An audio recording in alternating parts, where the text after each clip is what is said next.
Hi, I'm Taylor Robertson, a robotics software developer in Waterloo.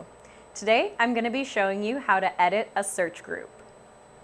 I've taught a program with a search, but now realize that my part moves in an additional direction. I'm going to go back into Edit, and I'm going to add another search to my program. I'm going to add this search after my first search, and I'm going to go to the last move from that first taught search.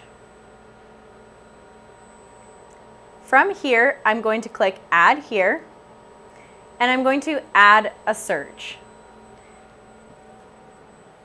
For my new direction, I'm going to unlock the robot and move to my search start point, hit the green button to record that point, move the robot into my part, hit the green button to record my search end, and then I'm going to calibrate my new search. It's going to bump me out to my search start, and then I'm going to hit calibrate. Now that I've calibrated this search, I can see that this search is given the number 2. This means it is part of search group 2. In my program, my offset that I'm applying is from search group 1. Since I would also like to apply this new offset to my weld, I'm going to go and select this new search that I have taught and hit Edit Group 2.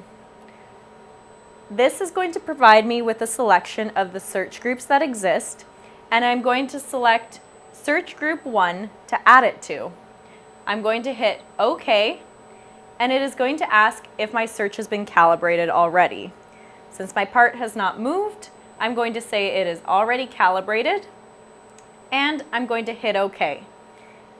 The search group number has now been updated to search group 1, so now this new search offset will additionally be applied to my weld.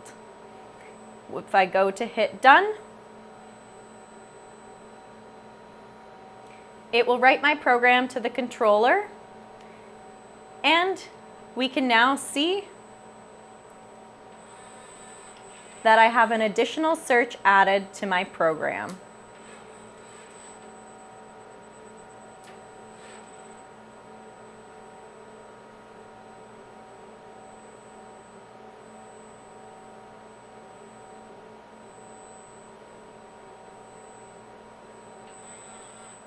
And that is how you edit a search group.